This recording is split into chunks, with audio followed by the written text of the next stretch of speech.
लिंबड़ी से विवेकानंद बेलगांव चल दिए। वहाँ हरिपद मित्र नामक शिष्य मिले जिन्होंने सब परिवार उनसे दीक्षा ली। उसके बाद विवेकानंद मैसूर राज्य में पहुँचे।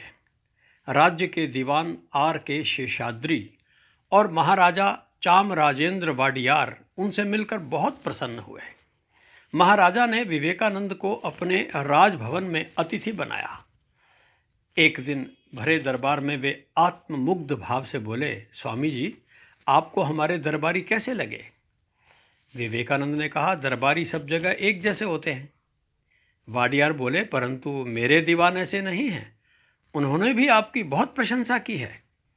विवेकानंद ने कहा, दीवान का काम ही राजा को लूटकर पॉलिटिकल एजेंट का घर भरना होता है। आपके दीवान भी यही काम कर रहे हैं। इतनी स्पष्टवादिता सुनकर महाराज को भय लगा। उन्होंने तत्काल बातचीत का विषय बदल दिया। फिर वे उन्हें एकांत में ले जाकर बोले, स्वामी जी, इतना स्पष्टवादी होना सुरक्षित नहीं होता। यदि ऐसे चलता रहा तो मुझे भय है कि मेरा ही कोई दरबारी आपको विष दे देगा। विवेकानंद तेजस्वी स्वर में बोले, तो क्या मैं उनके भय से असत्य बोलना शुरू कर दूं? वाडियार यूं बड़े सरल और भोले थे। एक दिन वे सरलता से बोले, वैसे स्वामी जी, मैं यहाँ का राजा हूँ, आपको भी कभी कभी मेरी खुशामद करनी चाहिए। विवेकानंद बालकों जैसी सरलता से बोले, आपके अनुचित कार्यों और कथनों का समर्थन करने के लिए आपके सभासद हैं ना।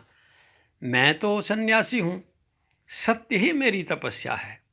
इस जड़ शरीर के लिए सत्य बोलना छोड़ दो। स्वामी जी की इसी निर्भीकता और स्पष्टवादिता के कारण मैसूर के राजा ने उन्हें अपना मित्र बनाया। एक दिन राजा ने विवेकानंद के चरण स्पर्श करने चाहे, किंतु विवेकानंद ने ऐसा करने से मना कर दिया। एक दिन बेंगलोर में राज्य के महापंडितों की सभा बुलाई गई। उसमें वेदांत पर गहन विचार विमर्श हुआ। अनेक प्रकार के उलझे हुए और परस्पर विरोधी मत आए। अंत में विवेकानंद ने बताया कि सभी मत वास्तव में एक हैं। उन्होंने अपने व्यापक ज्ञान द्वारा जब उनकी मूलभूत एकता सिद्ध की तो सभी मुग्ध हो उठे।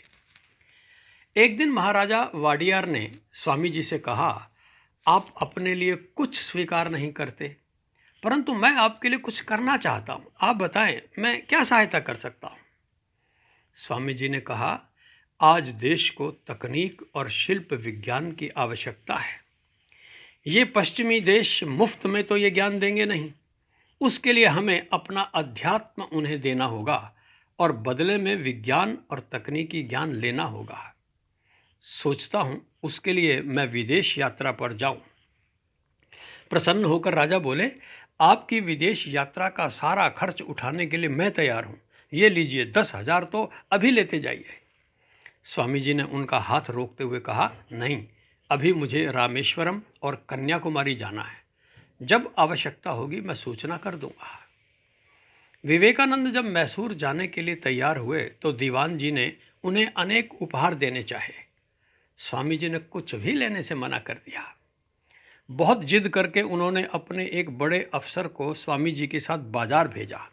कहा कि जो भी चीज़ स्वामी जी को पसंद आए उसे खरीद लें, कीमत का कोई विचार न करना। अफसर स्वामी जी को एक महंगी से महंगी दुकान पर ले गया। स्वामी जी ने सोना, हीरा, चांदी सब मना कर दिया। केवल 1 रुपए वाला एक कलात्मक चुरुट खरीदा। यह देखकर अफसर हैरान हो गया।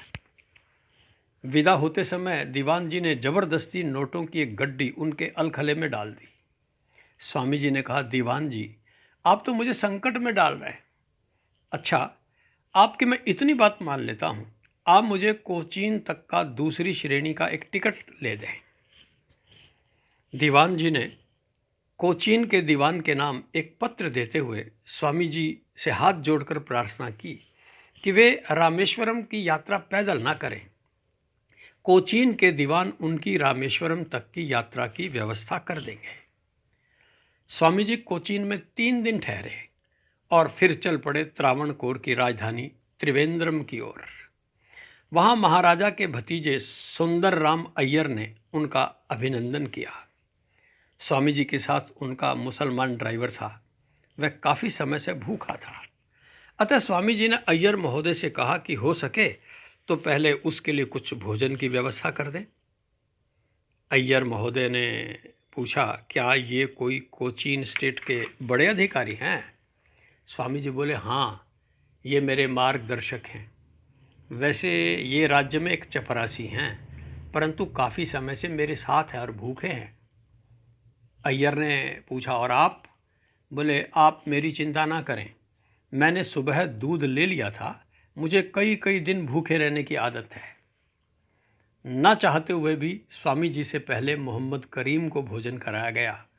उसे भेजकर स्वामी जी संतुष्ट हुए। बोले, वह मेरी आज्ञा के अधीन था, उसका भरण पोषण करना मेरा दायित्व था। सेवक को भूखा रख के तो भगवान भी नहीं खाते, फिर वह हमारा अतिथि था। उन्हीं दिनों स्वामी जी के बंगाली मित्र मनमथ भट्टाचार्य किसी सरकारी काम से वहां आए हुए थे। भट्टाचार्य मद्रास के महालेखाकार के सहायक पद पर थे। स्वामी जी दिन भर उनके पास रहते थे।